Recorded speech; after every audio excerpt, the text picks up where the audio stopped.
హిందూ పురాణాల ప్రకారం జయ ఏకాదశికి చాలా ప్రాముఖ్యత ఉంది. ఈ పండగ విశిష్టతేంటి, ఏ దేవుడిని పూజించాలి, పూజా విధానం ఏమిటి అనే వివరాల గురించి ఈ వీడియోలో తెలుసుకుందాం. హిందూ సంప్రదాయంలో 12 ఏకాదశులకు చాలా ప్రాముఖ్యత ఉంది. ఈ నెలలో వచ్చిన ఏకాదశి చాలా శక్తివంతమైనది. ఈ సంవత్సరం జయ ఏకాదశి ఫిబ్రవరి 20 మంగళవారం రోజున వచ్చింది. ఈ ఏకాదశిని భీష్మ ఏకాదశి అని కూడా అంటారు. భీష్ముడు మోక్షం పొందిన రోజుగా దీనిని చెప్పుకుంటారు. ఈ ఏకాదశి రోజునే విష్ణు సహస్రనామం కూడా పుట్టిందట. అందుకే అన్ని ఏకాదశులు కన్నా ఈ ఏకాదశికి చాలా శక్తి ఉంది. ఈ రోజున తెల్లవారుజామునే నిద్రలేచి ఇంటిని శుభ్రం చేసుకోవాలి. ఆ తర్వాత తల స్నానం చేసి పూజ గదిని అలంకరించుకోవాలి. మీ ఇంట్లో గంగాజలం ఉంటే పూజకు ముందు గంగా జలాన్ని ఉపయోగించి పూజగదిని శుభ్రపరచుకోవాలి. ఏకాదశి రోజున శ్రీమహావిష్ణువును పూజించడానికి పసుపు రంగు దుస్తులను ధరించాలి. ఇప్పుడు పూజగదిలో ఒక పీట ఏర్పాటు చేసి విష్ణుమూర్తి లక్ష్మీదేవి విగ్రహాలను ప్రతిష్ఠించాలి. విగ్రహాలు లేని వారు దేవుని పటాలకు పసుపు రాసి కుంకుమ బొట్లు పెట్టి గంధం రాసి పూలతో దేవుని పటాలను అలంకరించాలి. విష్ణుదేవునికి పసుపు రంగు అంటే చాలా ఇష్టం. కాబట్టి ఈ రోజున పూజ చేసేటప్పుడు పసుపు రంగులో ఉండే చామంతి పూలు కాని బంతిపూలు కాని దేవునికి సమర్పిస్తే చాలా మంచిది. ఈ రోజున బెల్లంతో తయారు చేసిన పరమాన్నాన్ని దేవునికి నైవేద్యంగా సమర్పించాలి. లేదా ఒక చిన్న బెల్లం ముక్కని దేవునికి నైవేద్యంగా సమర్పించినా మంచిదే. పూజలో దీపం వెలిగించేటప్పుడు దీపం కుందులో స్వచ్ఛమైన వెన్నను వేసి దీపం వెలిగిస్తే విష్ణువు సంతోషిస్తాడు. వెన్న అందుబాటులో లేనివారు స్వచ్ఛమైన ఆవు నెయ్యితో దీపం వెలిగించవచ్చు. ఈ ఏకాదశి రోజున మరీ ముఖ్యంగా పంచముఖ దీపం వెలిగిస్తే చాలా మంచిది. లేదా 5 వత్తులు కలిపి దీపం వెలిగించవచ్చు. ఇలా దీపారాధన చేసి స్వామివారిని ప్రార్థించాలి. మీకు వీలైతే తులసి ఆకులను కూడా మాలగా చేసి దేవుడిని అలంకరించుకోవచ్చు. అయితే ఏకాదశి నాడు తులసి ఆకులను కోయకూడదు. కాబట్టి ముందు రోజే వాటిని సిద్ధం చేసుకోండి. పూజ పూర్తి అయిన తరువాత ఓం నమో భగవతే వాసుదేవాయ అనే మంత్రాన్ని 108 సార్లు పఠించాలి. వీలుంటే విష్ణు చాలీసా కూడా పఠించండి. చివరగా దేవునికి హారతి ఇచ్చి స్వామివారిని ప్రార్థించాలి.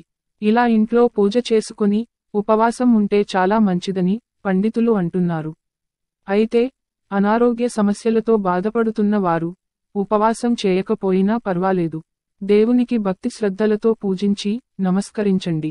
కానీ ఉపవాసం చేయగలిగిన వారు మాత్రం ఈ రోజున దేవుడిని పూజించి ఒక పూట ఉపవాసం ఉంటే విష్ణుదేవుడు కోరిన వరాలను మీకు ప్రసాదిస్తాడు. ఉపవాసం విరమించే ముందు ఎవరికైనా బ్రాహ్మణులకు తాంబూలం ఇస్తే 1,000,000 జన్మల పుణ్యఫలాన్ని పొందవచ్చు. పూజ పూర్తయిన తర్వాత ఖచ్చితంగా దేవతల కథ వినాలి. అప్పుడే మీరు చేసిన పూజకి ఉపవాసానికి రెట్టింపు ఫలితం కలుగుతుంది. ఆ కథ ఏమిటో ఒకసారి వినండి. ఈ రోజున ఏకాదశి కాబట్టి ఈ జయ ఏకాదశి విశిష్టత గురించి ఒక కథ రూపంలో తెలుసుకుందాం. పురాణాల ప్రకారం ఓసారి దేవతలు స్వర్గంలోని నందన్ అడవిలో ఒక ఉత్సవం నిర్వహించారు. ఈ ఉత్సవానికి ఋషులందరినీ ఆహ్వానించారు. ఈ ఉత్సవంలో పాటలు, నృత్యాల కార్యక్రమం నిర్వహించారు. పండగ సమయంలో పుష్యవతి అనే అమ్మాయి అక్కడ ఉన్న ఒక గంధర్వుడిని చూసి ఇష్టపడింది. ఆ తర్వాత ఇద్దరూ ఒకరినొకరు చూసుకోవడం మొదలుపెట్టి పండగలో ఉన్నారని కూడా గమనించకుండా ఇద్దరూ తమ పరిమితులను దాటి ఒకరికొకరు దగ్గరయ్యారు. ఉత్సవానికి హాజరైన వారంతా అసౌకర్యానికి గురయ్యారు. అది చూసిన మునులకు కోపం వస్తుంది. దాంతో ఇంద్రదేవుడు వారిద్దరిని శపిస్తాడు. ఇక నుంచి మీకు స్వర్గంలో చోటు లేదని పిశాచలోకంలోకి వెళ్ళిపొండి అని శాపం ఇస్తాడు. ఆ తర్వాత ఇద్దరూ మోక్షం కోసం హిమాలయ శ్రేణులలో పిశాచాల రూపంలో సంచరించడం ప్రారంభించారు. వారిద్దరూ తమ తప్పునకు పశ్చాత్తాపపడి క్షమాపణలు చెప్పిన తర్వాత నారదముని వారిద్దరికీ ఒక మోక్ష మార్గం చెప్పారు. మాఘమాసంలోని శుక్లపక్షం ఏకాదశి రోజున ఉపవాసం ఉండి విష్ణువును ధ్యానించమని చెబుతారు. నారద మహర్షి ఇలా చెప్పగానే వాళ్ళు సంతోషించి మాఘమాసంలో వచ్చే శుక్లపక్ష ఏకాదశి రోజున ఉపవాసం ఉండి విష్ణుదేవుడికి పూజలను నిర్వహిస్తారు. దీంతో వారు పిశాచ జాతి నుంచి విముక్తి పొందుతారు.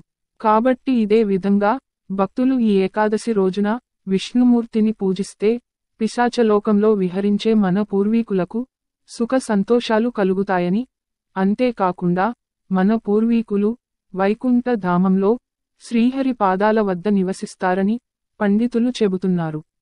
కాబట్టి ఇంతటి శక్తివంతమైన ఏకాదశి రోజున ఉపవాసం ఉండి విష్ణువును పూజిస్తే మంచి జరుగుతుంది. ఏకాదశి రోజున ఎవరైతే ఇలా పూజ చేసి ఉపవాసం ఉండి వ్రత కథను వింటారో వారికి జీవితంలో ఏ కష్టాలు లేకుండా సుఖ సంతోషాలతో సిరిసంపదలతో జీవిస్తారు. అలాగే పురాణాల ప్రకారం ఒకరోజు భీష్ముడు విష్ణు సహస్రనామాన్ని పాండవులకు బోధించి కురుక్షేత్ర యుద్ధానికి వెళ్లి ఆ యుద్ధంలో విజయం సాధించాడు. ఈ కథను బట్టే విష్ణు సహస్రనామానికి ఎంత శక్తి ఉందో మనం అర్థం చేసుకోవచ్చు. భీష్మ ఏకాదశి అనేది శ్రీకృష్ణుని భక్తులకు అపారమైన ప్రాముఖ్యత కలిగిన పవిత్రమైన రోజు. ఈ రోజున పూజలు చేసి ఉపవాసం పాటించడం ద్వారా ఆధ్యాత్మిక వృద్ధి మరియు దేవతల దీవెనలను పొందవచ్చు. ఈ వీడియో మీకు నచ్చితే లైక్ చేసి సబ్స్క్రైబ్ చేయండి.